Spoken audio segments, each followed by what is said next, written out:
Sasabi, para ka Kim Ay, Eunice. Kim, Eunice, congrats.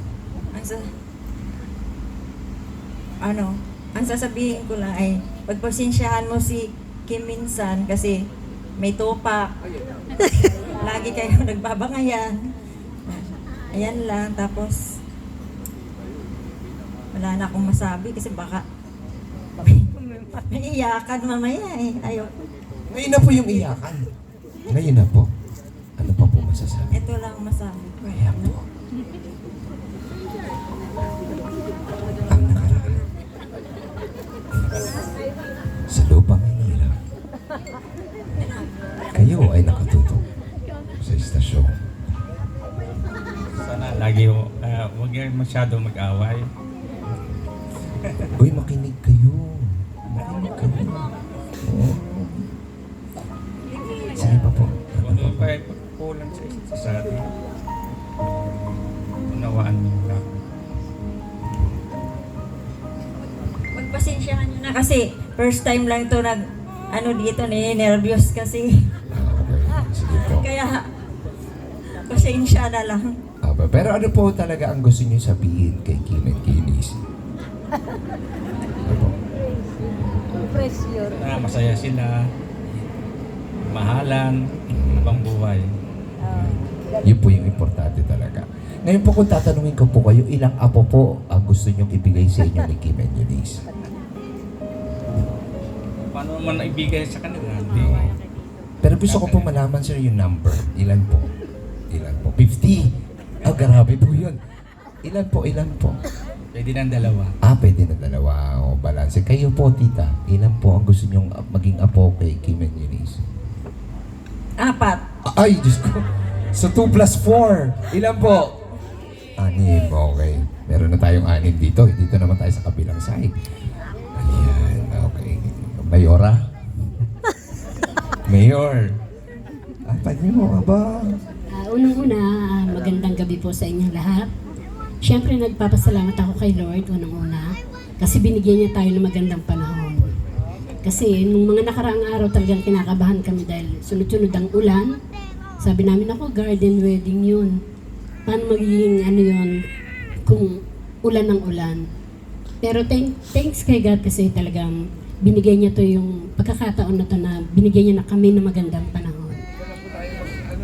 Munti ka na pong hindi magbarong. Munti ka na po tayong nagkapote lahat. Tsaka siyempre maputik dyan. No? Congratulations Kim and Eunice. Dalangin ko sa Panginoon na magsama kayo ng maluwag. Magsama kayo ng magkaisa kayo.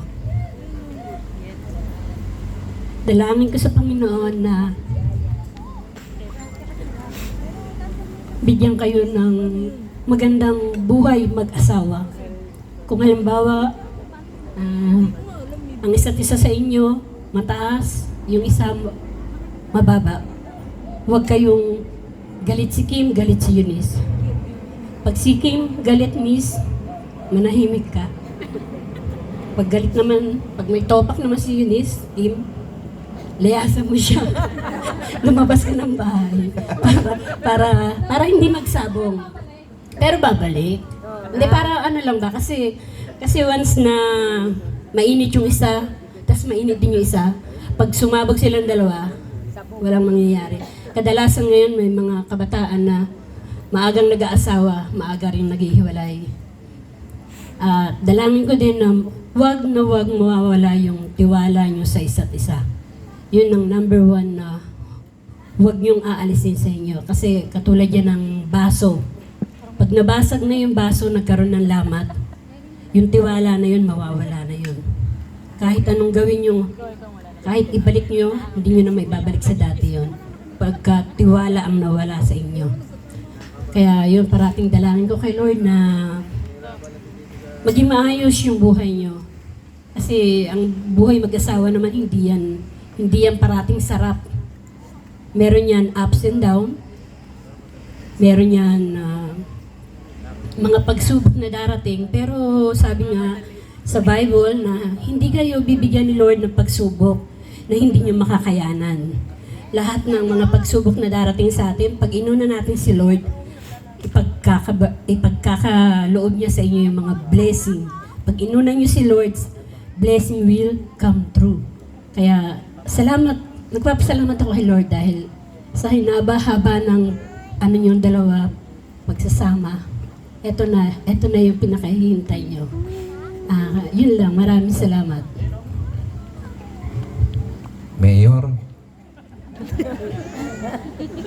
Kim, Eunice, congratulations and best wishes. Sa mga naririto po, salamat po sa oras na binigay niyo para makiselebrate dun sa wedding ng aking dalawang bata ito. Actually, proud ako kay Kim. Napakagalang na bata, napakabait. Sinis din, ganun din. Kababalik lang namin nung 22 December 22 from Qatar. And every time, nung nandun na si Kim sa bahay, every time na uwi ako, nagpapaluto ako ng bopis. Masarap siya magluto ng bopis. Ganun din si Nis, napakabait nila, napakagalang nila. And naobserbahan ko yan, napakasipag. Magkikwento lang ako ng konti. Kasi way back 2009, habang nagtatrabaho ako dito sa Pilipinas, nababalitaan ko na si Eunice may kadate. nako, yan na. Alam ko 4th year high school na yun na may kadate. And papaalis na po ako ng Qatar noon. And sabi ko kay Eunice, Nak, tawagin mo yung boyfriend mo kasi gusto ko makilala yung boyfriend mo. Ayoko nung aalis ako na hindi ko makikilala ang boyfriend mo.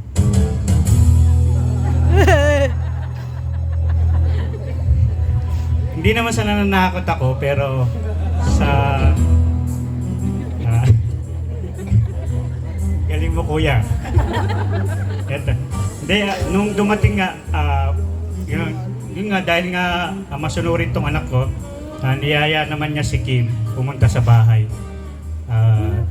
Same place pa rin ang bahay namin ngayon. Stop.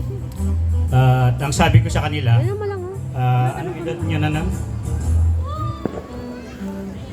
Mga 17, 18. Sabi ko sa kanila, anak, matalino ka eh. Natingin ko naman kay Kim, matalino rin. Pero kung magde-date kayo, magkikita kayo, huwag na kayo magkita sa labas. Dito na lang kayo magkita sa bahay. Pumunta kayo dito sa bahay. Sabi ko sa kanila, anak, tapusin mo yung pag-aaral mo. Ayusin mo yung buhay mo. Kasi kami walang natapos eh. Mama mo, ako, tingnan mo yung buhay namin. Paligid namin. Tingnan nyo yung paligid natin. Gagayahin nyo ba sila? Na medyo hikahos din. Matatalino kayo, sabi ko. Ayusin nyo ang buhay nyo. No? Hindi nyo kami kalaban. Ang sabi ko sa kanila, anak, kakampi nyo kami. So, magkaroon man kayo ng problema, kami pa rin ang tutulong sa inyo. At tumagal hanggang 17. Siguro nung 13 years na sila magkasama, doon na namin sila pinupus na mag-asawa na. Dati ayaw namin, pero nung 13 years, 14 years, wala pa ba kayong plano? Mag-asawa na kayo, magpakasal na kayo. At umabot naman sa 17. But purihin ang Panginoon dahil ito na nga po yung kaganapan ng aming mga panalangin. Hindi dahil sa tulong hindi dahil sa lakas namin, sa talino namin o kaalaman namin o kung ano man meron kami, pero ibinibigay namin ang pasasalamat lahat sa biyaya ng Panginoon na gawa yung lahat ng bagay na ito. Kaya Kim, Eunice, patuloy lang kayong maging mabait. Alam ko yung ganyang mga sinasabi ni mama mo, papa mo sa kanila mama mo. Ano lang yan? Biro mo, 17 years na kayong gano'n. Ano niya na yan? Pangbaga... Love language. Anong tawag nila niya? Love language po. Sweet, love language. Yes. In love language yan. Ano ba yan? Ba't Pero ako sabi nga binigyan nila, mo? love is sweeter than second time around. Pagka And I wish lang na magkaroon kayo ng anak na lalaki.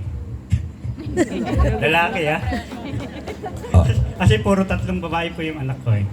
Kaya sana naman magkaroon kayo ng anak na lalaki.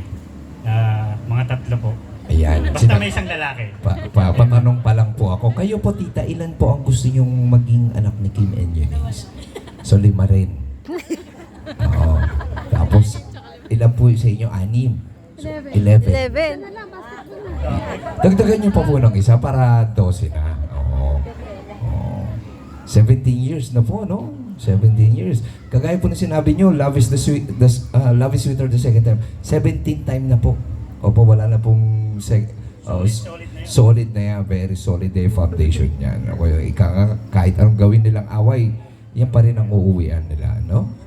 Opo. Sige po, kwentuhan po muna tayo ulit. Palakpakan po natin ang parents ng ating bagong kasal for their wonderful